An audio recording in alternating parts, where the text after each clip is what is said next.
എൻ്റെ മക്കളിൽ ഒരാളിനെ പോലും ഞാൻ ഗ്രാജുവേറ്റ് ചെയ്യിച്ചിട്ടില്ല. എനിക്കാകെ 2 മക്കളേ ഉള്ളൂ. ഒരുത്തനെ പോലും. മൂത്തവൻ ഒത്തിരി പഠിച്ചു. അത് അവൻ സ്വന്തം പഠിച്ചതാണ്, ഞാൻ പഠിപ്പിച്ചതല്ല.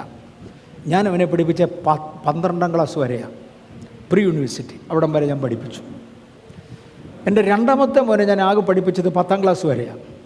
എനിക്കൊന്ന് ഇന്ന് ഇന്ത്യയിലുള്ളതിൽ ഒട്ടും ചെറുതല്ലാത്ത ഒരു വലിയ ഇംഗ്ലീഷ് ചർച്ചിൻ്റെ പാസ്റ്ററാണ്. അവന് എന്നേക്കാൾ നന്നായിട്ട് ഇംഗ്ലീഷും വരെ എല്ലാം, പക്ഷേ പഠിച്ചത് 10ാം ക്ലാസ് വരെ ഉള്ളൂ.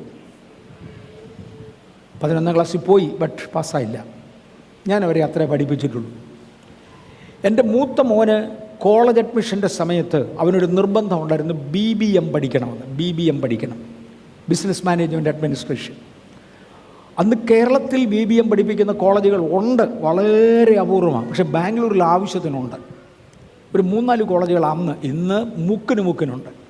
BBM പഠിപ്പിക്കുന്ന കോളേജുകൾ അന്ന് മുക്കിന് അന്ന് 1-2 ബാംഗ്ലൂരിലുണ്ട്.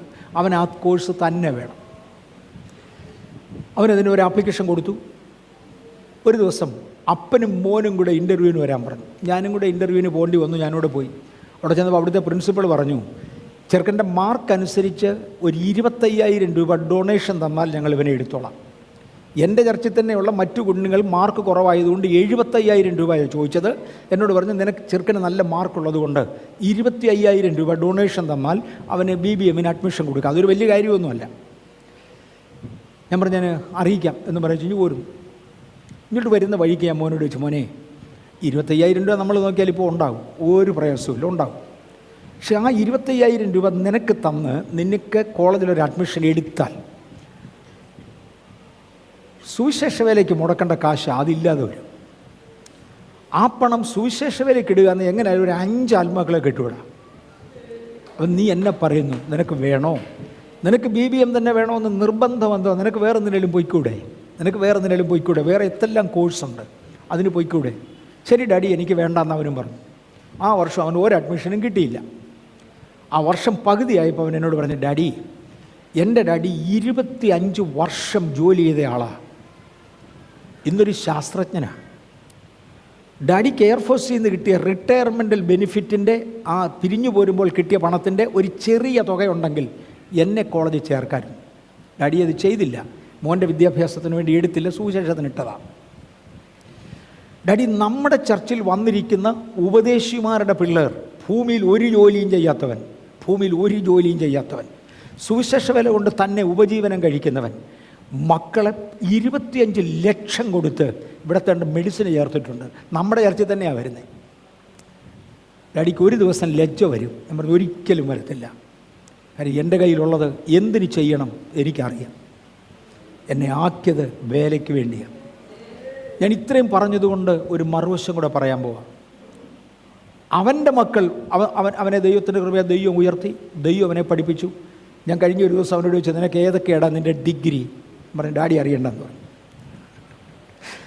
എനിക്കന്ന് 25,000 രൂപ തരാഞ്ഞ പാർട്ടിയാണ്. ഡാഡി അറിയണ്ട, ഒരു 4-5 ഡിഗ്രി എങ്കിലും ഉണ്ട്, എനിക്ക് അത്രയും മാത്രം അറിയാം.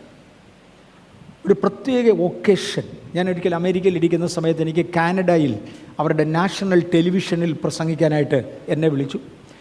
ഡയറക്റ്റ് എന്നെ അവർക്കറിയാൻ വയ്യാത്തതുകൊണ്ട് മോനെ വിളിച്ചു. അവൻ അവിടെ പഠിച്ചതാണ്. അവനെ വിളിച്ചു പറഞ്ഞു, നിൻ്റെ അപ്പൻ അമേരിക്കയിലുണ്ടെന്ന് അറിഞ്ഞു, ഇങ്ങനെ വന്നാൽ ഇവിടെ ഒരു ചൊവ്വാഴ്ച, കഴിഞ്ഞ ചൊവ്വാഴ്ച DGS ദിനകരനാണ് ആ ടെലിവിഷനിൽ പ്രസംഗിച്ചത്, അടുത്ത ചൊവ്വാഴ്ച നിൻ്റെ അപ്പനെ കൊണ്ട് പ്രസംഗിപ്പിക്കാൻ വേണ്ടിയാണ്, ടൈം ഇട്ട് വരാൻ പറ. അവൻ എന്നെ വിളിച്ചു പറഞ്ഞപ്പോൾ ഞാൻ പറഞ്ഞു, എൻ്റെ പൊന്നു മോനെ, വീസ കിട്ടത്തില്ല, കാനഡിയൻ വീസ വേണമെങ്കിൽ ഇന്ത്യയിൽ വന്ന് അപ്ലൈ ചെയ്യാൻ ഒക്കത്തില്ല, ഇന്ത്യക്കാരൻ അമേരിക്കയിൽ നിന്ന് അപ്ലൈ ചെയ്യാൻ ഒക്കത്തില്ല, അതിന് തന്നെ ഒരു കെട്ട് പേപ്പർ വേണം, എൻ്റെ ഒന്നുമില്ല, അതുകൊണ്ട് നടക്കത്തില്ലെന്ന്. ഡാഡി പോകാൻ റെഡിയാണോ? ഞാൻ പറഞ്ഞു, ചൊവ്വാഴ്ച വൈകിട്ടാണ് റെഡിയാണ്. ഒരു 2-3 മണിക്കൂർ കഴിഞ്ഞപ്പോൾ കാനഡയിൽ നിന്ന് ആരോ എന്നെ വിളിച്ചു വെച്ച് പറഞ്ഞു, ഒരു ഫാക്സ് അയക്കാനുണ്ട്, ആ ഫാക്സ് നിങ്ങൾക്ക് ഏത് നമ്പറിൽ ഫാക്സ് എടുക്കാം, ഫാക്സ് നമ്പറും തന്നേക്കാൻ പറഞ്ഞു. അവിടെ നിന്നൊരു ലെറ്റർ കണ്ടു, സത്യം 1.5 ലൈൻ മാത്രമുള്ള ഒരു ലെറ്റർ, 1.5 ലൈൻ മാത്രം. അവരുടെ എംബസിക്ക് വേണ്ടി, ന്യൂയോർക്കിലുള്ള എംബസിക്ക് വേണ്ടിയാണ്. B advised, Reverend Varghese is invited four A on air talk on Tuesday, make all arrangements. അത്രയേ ഉള്ളൂ. ഇത് കെടുത്തേച്ച് ഞാൻ അവനെ തിരിച്ച് വിളിച്ചു പറഞ്ഞിട്ട്, ഇതിനകത്തെങ്ങും ഒന്നും കിട്ടുകയല്ലോ, 1 കിലോ പേപ്പറൊക്കെയാണ് കൊണ്ട് കൊടുക്കുന്നത്, ഇത് 1.5 ലൈൻ, ഇതുകൊണ്ട് എന്നെ എടുക്കാൻ. അവൻ ഡാഡി അതിൻ്റെ അടി സൈൻ ചെയ്തിരിക്കുന്ന ആളിൻ്റെ സിഗ്നേച്ചർ ഒന്ന് നോക്കിയേക്കാൻ എംബസിയോട് പറഞ്ഞാൽ മതി എന്ന് പറഞ്ഞു. ഇതുപോലെ തന്നെ ഞാൻ ന്യൂയോർക്ക് എംബസി ചെന്നു, ന്യൂയോർക്കുള്ള കനേഡിയൻ എംബസി ചെന്നു. അവിടെ ചെന്ന് ലെറ്റർ കൊടുത്തിട്ട് അവർ ചോദിച്ചു, നീ എവിടെ നിന്ന് വരിക? ഇന്ത്യൻ അല്ലേ? ഞാൻ പറഞ്ഞു ഇന്ത്യനാണ്. ഇന്ത്യയിൽ പോയി അപ്ലൈ ചെയ്യണം, ഇവിടെ ചെയ്താൽ കിട്ടത്തില്ല. ഒരു സ്ത്രീ ആയിരുന്നു. ഞാൻ പറഞ്ഞു മാഡം അടിയിലത്തെ സിഗ്നേച്ചർ ഒന്ന് നോക്കിയേക്കാൻ പറഞ്ഞു. അവരൊന്ന് നോക്കി വെച്ച് ഒറ്റ കുതിപ്പ് കണ്ട് ചാടി എഴുന്നേറ്റു, സാർ വീസ ഗ്രാൻഡ് ചെയ്തിരിക്കുന്നു, എന്തെല്ലാം നിങ്ങൾക്ക് വേണം, ഹോട്ടൽ ബുക്ക് ചെയ്യണോ, ടാക്സി ബുക്ക് ചെയ്യണോ, ഇത് വേണോ അത് വേണോ. കാരണം അവിടുത്തെ കമ്മ്യൂണിക്കേഷൻ മന്ത്രിയുടെ എഴുത്തായത്. ദൈവം അവനെ പൊസിഷനിൽ കൊണ്ടുപോയി. കാര്യം ഞാനല്ല, അവൻ തന്നെ പണതാണ്. അവൻ്റെ മൂത്ത മകൻ ഇപ്പം തന്നെ കോളേജ് പാസ്സായി, ഗ്രാജുവേഷൻ കഴിഞ്ഞു. ആരോ ഒരുത്തൻ ഇങ്ങോട്ട് വിളിച്ചു, ആരാന്ന് പോലും എനിക്കറിയത്തില്ല, അവർക്കൊക്കെ അറിയാം. വിളിച്ചു പറഞ്ഞു, MBA അഡ്മിഷൻ അമേരിക്കയിൽ ഫ്രീ ആണ്, ഒരു പൈസ പോലും തരണ്ട, അവനെ ഇനി വിട്ടാൽ മതി. ദൈവത്തിന് വേണ്ടി നിന്നാൽ ദൈവം നിങ്ങൾക്ക് വേണ്ടി തിരിച്ചു നിൽക്കും. പക്ഷെ ദൈവത്തിന് വേണ്ടി നിൽക്കതുപോലെ നിന്നേ പറ്റൂ.